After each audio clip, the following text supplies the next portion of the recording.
Nadamay na nga sina Annalyn at Linnes sa trabaho kay Dax. Makakatakas kaya si Dax o tuluyan nang mapapatay ng lalaki? Malakas na mag-asawang sampal naman ang inabot ni Moira mula sa mga palad ni Chang Susan. Abot kamay na pangarap. Dumalaw sina Chang Susan at Josa kay Mildred sa kulungan. Nagdala sila ng mga pasalubong para mabilis na makasagot si Mildred sa mga itatanong ni Chang Susan kung sakali. Tuwang-tuwa si Mildred. Tinutukso pa nga ni Mildred ang idol niya dahil asensado na.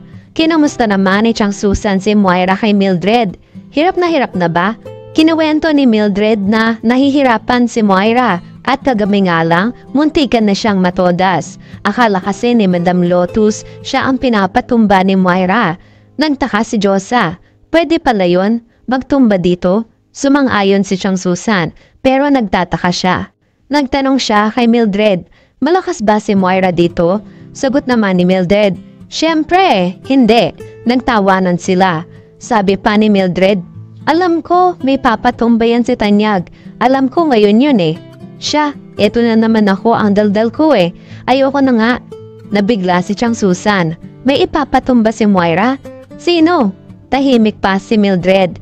Pinilit siya ni Chang Susan. Tinakot na hindi makakatikim si Mildred ng dala niya. Maya-maya ay napakwento na nga si Mildred. Eto na nga, may pinapatumba si Tanyag. Yung witness daw sa kaso niya. Dax ba yun? Dax?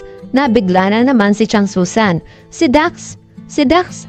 Naku, kapag namatay si Dax, hihina ang kaso ni Moira. Nagdagdag impormasyon pa si Mildred. Pero alam ko, hindi pa natutumba. Kasi may kasama raw na mag-ina. Biglang kinutuban si Josa. Mag-ina? Sino yun? Napatingin siya agad kay Chang Susan. Chang, baka ho sina Linnes at Annalyn yun. Natataranta bigla si Chang Susan. Napatayo pa siya. Kinuha ang cellphone na tatawagan niya si Linnes. Kaso hindi sinasagot ni Linnes. Sabi ni Josa, baka nakasilent ang phone niya. Si Annalyn dalahan tawagan. Sinubukan agad ni Chang Susan na si Annalyn ang tawagan. Kinakabahan na siya. Si Annalyn pala ay nanggaling sa banyo. Maya-maya ay natanggap niya ang tawag ng lola niya. Laking pasasalamat ni Chang Susan nang marinig niya ang boses ni Annalyn. Tinanong agad niya ang apo, Annalyn, kasama mo nanay mo?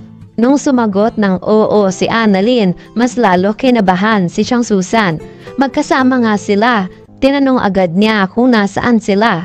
Sinabi ni Annalyn kung saang restaurant sila. May imimit kasi ang nanay niya. Kabado pa rin si Chang Susan. May imimit kayo? Si Dax ba yan? Sabi ni Annalyn. Paano niyo po nalaman? Napasigaw na si Chang Susan. Si Dax nga. Annalyn, makinig ka sa akin. May papatay kay Dax. Umalis kayo dyan at baka pati kayo madamay. Bigla naman nang hindi na marinig ni Annalyn ang mga boses at salita ni Chang Susan. Sigaw ng sigaw si Chang Susan. Pinapaalis niya ang mag-ina pero hindi siya naririnig ni Annalyn. Hanggang sa malobat na nga ang battery ng cellphone ni Annalyn. Naiiyak na si Chang Susan. Agad naman tumakbo si Annalyn kay Linnes. Natataranta si Chang Susan. Nawala na nga si Annalyn sa linya. Hindi niya pa alam kung narinig ba nito ang mga sinabi niya. Sabi ni Mildred, naku, tingnan mo nga naman ang pagkakataon. Magkakasama yung tatlo. Baka madamay yung mag-ina na yan. Pag ganyan pa naman, wala nang pake, basta maitumba yung target. Nagkatinginan sina Josa at Chang Susan. Abot-abot ang kaban nila at natatakot. Sa kabilang banda, nakarating na si Annalyn kay Linnes. Humahangos siya. Sinabi niya na tumawag sa kanya si Lola pero nalobat ang cellphone niya. Baka pwedeng mahiram ang cellphone ng nanay niya. Payag naman agad si Linnes. Tinanong niya kung ano ang sinabi ni Chang Susan. Sabi ni Annalyn, ang sabi daw po niya, alam niya ang kikitain natin ay si Dax. Nagtataka si Linnes. Bakit naman yan nalaman yon? Nagtataka rin si Annalyn. Hindi ko nga rin po alam eh. Tas hindi ko po siya gaano maintindihan. Pero para po may kinalaman kay Dax. Sabi niya po, umalis na daw po tayo I'm always learning. I love it. I feel like I'm growing and I'm investing in myself. With G-Stocks and just may kinalaman kay Dax. Sabi niya po, umalis na daw po tayo agad dito. Natatakot na si Annalyn.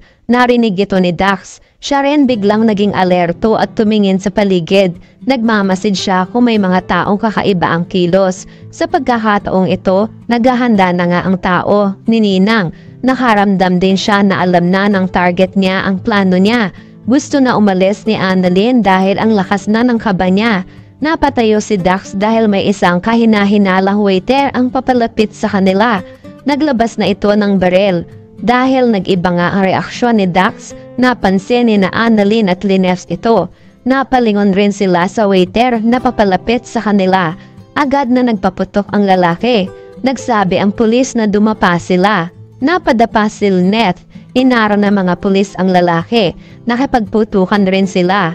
Nakatakbo si Dax. Hinila niya si Annalyn bilang pananggalam niya. Nabaril naman ng lalaki ang mga pulis. Hindi naman napuruhan ang mga pulis. Inabol agad ng lalaki si Dax. Wala na siyang pakialam basta kailangan mapatay niya ang target niya. Hanggang makarating sila sa labas, pinaputukan niya ang paa ni Dax habang bitbit si Annalyn. Natamaan at napatumba si Dax. Nabitawan ni Dax si Annalyn. Nung papuputukan na ulit si Dax ay nakalaban siya. Nahawakan ni Dax ang lalaki sa likuran at tinutusan si Annalyn na kuhanin ang baril dahil sa taranta naman ni Annalyn, hindi na nakapag-isip si Annalyn. Dinampot niya nga ang baril at tinutok sa lalaki. Inutusan siya ni Dax na paputukan ang lalaki dahil kapag siya ang mapatay ng lalaki, makakalaya si Moira. Nagdadalawang isip si Annalyn, nakatutok ang baril sa lalaki. Maya-maya ay dumating naman si Linef. Sinagawan si Annalyn. "Wag anak, Annalyn, wag mong gagawin yan. Wag mo hayaang mabahira ng kamay mo." Tumakbo siya papunta kay Annalyn at niyakap ito. "Annalyn anak." Tumakbo sila pareho para magtago habang ang dalawa naman ay naglalaban. Sa kulungan, panay ang follow-up ni Moira kay Ninang. Wala pa rin kasi balita tungkol sa trabaho niya. Usapan nila tatawag ang lalaki sa oras na magawa niya ang trabaho niya. Pero lumipas na ang ilang oras ay wala pa ring balita. Nag-iisip mabuti si Moira. Sabi niya kay Ninang, "Ninang, wala pa bang balita? Ang tagal naman, baka naman nakatakas na si Dax." Tahimik lang si Ninang dahil nag-iisip din siya bakit wala pang tawag. Nakatingin lang siya kay Moira. Sabi pa ni Moira, "Dadagdagan ko na ang bigay sa iyo. Masigurado ko lang na mapatay na yang si Dax na yan." Nakatitig pa rin si Ninang. "Oo sige, maaasahan mo." Umalis na rin si Ninang. Maya-maya ay dumating naman si Chang Susan. Halata ang galit sa mukha niya dahil sa pinagawa nito kay Dax. Maaari pang madamay sina Annalyn at Linef. Sinagawa ni Chang Susan si Moira.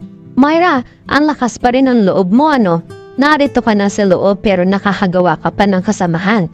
Para sabihin ko sa iyo, hindi ka magtatagumpay. Ngayon pa lang ipaghihiganti ko na sina Linef at Annalyn." Palaban naman si Moira.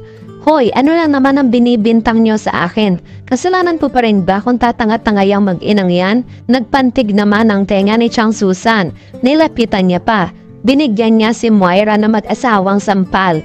Para yan kina Annalyn at Linef. Kulang pa yan dahil wala pa dyan ang paghihiganti ni na Doc RJ, Giselle at Don Pepe.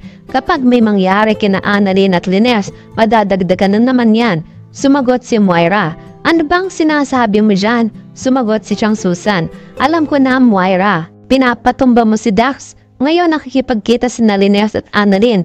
Madadamay pa sila sa kalokohan mo." Natatawa lang si Moira, pero hindi niya pinapahalata. "Ah, ganun ba? Eh di thank you, dahil may bonus pa ang pinagawa ko." Galit na galit rin si Josa. "Napakawalang hiya mo, Moira. Hindi ka na makakalaya pa dahil patong-patong na ang kasalanan mo." Sabi ni Moira, "Talaga ba? Maghintay kayo. Bukas makalawa makakalaya na ako. Babalikan ko kayo." Napatitig sina Chang Susan at Josa kay Moira. At yan ang mga pakakaabangan natin sa Abot Kamay na Pangarap.